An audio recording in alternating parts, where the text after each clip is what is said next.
From A to B, how I approach financial planning. Why do most financial plans fail? Well, most financial plans fail because they start in the wrong place. They start with returns.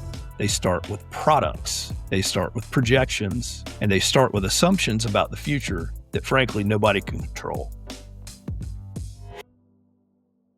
Hi, I'm Buddy McNeese. I'm president and a wealth advisor at Frederica Wealth Advisory on St. Simon's Island. After 30 years in this profession, we've learned something pretty important.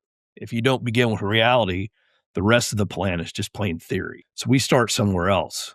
We start at what we call point A. And point A is where you are today, structurally, financially, emotionally. Because if we don't understand your reality, everything else is just a guess. And guessing is not a strategy. Well, guessing is not a good strategy.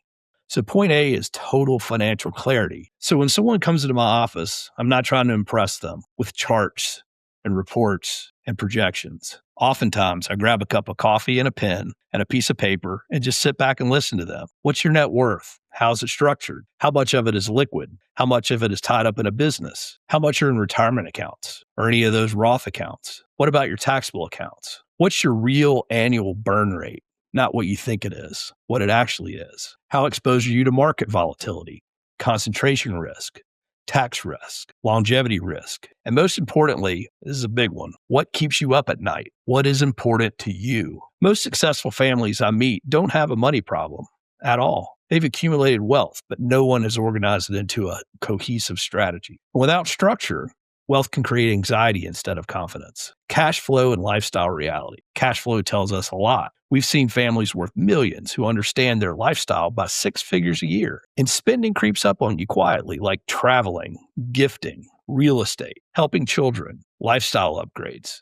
And none of that's wrong, but it must be measured. If you don't know what your lifestyle truly costs, retirement spending becomes a moving target. And clarity around spending is not restrictive, it's liberating. Once we know the real number, we can design around it with confidence. And you can sleep better. Speaking of sleeping better, we also stress test reality. Once we understand where you are, we pressure test it. What happens if the markets fall 20%? What happens if you retire at the wrong time? What happens if returns are low for a decade? What happens if healthcare costs double? What happens if you sell your business earlier than you expected? What happens if you get sick? What happens if one spouse passes way sooner than planned? What happens if long-term care becomes necessary? We don't run just best case scenarios. We run realistic ones. And planning is not about predicting the future. It's about being prepared for the future.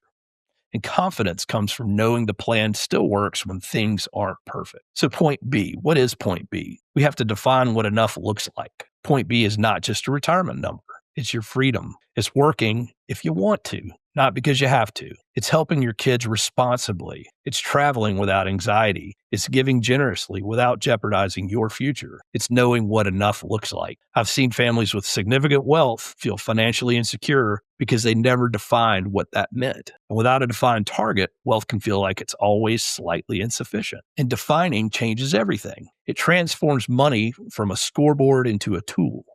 So here are the trade-offs that nobody talks about. You can't maximize everything. You can't retire early, maximize gifting, minimize taxes, and preserve maximum liquidity all at the same time without trade-offs. I call it horse trading, really. Money goals compete with each other. Every financial decision creates opportunity costs, and every dollar allocated to one direction is unavailable somewhere else. And that's not negative, it's just a reality. And my job is to help you see those trade-offs clearly. So you're choosing intentionally and not accidentally, because intentional decisions build stronger long-term outcomes. A financial plan is not a binder. It's not a document. It doesn't sit on the shelf collecting dust. It's a living strategy. Markets change.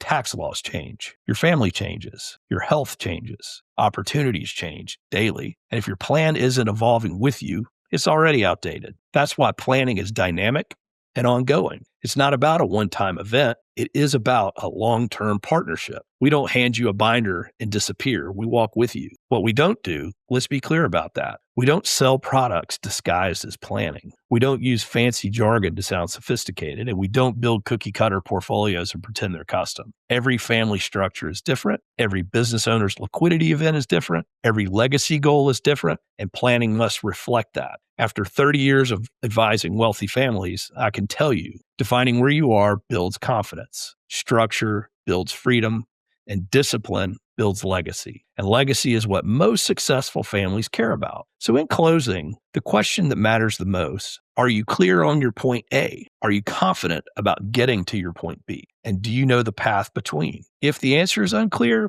that's what we do. We begin with reality. We define the destination, and we build the most intelligent path between the two. That's financial planning done right. And if you want to discuss your plan, we would love to hear from you. Thank you.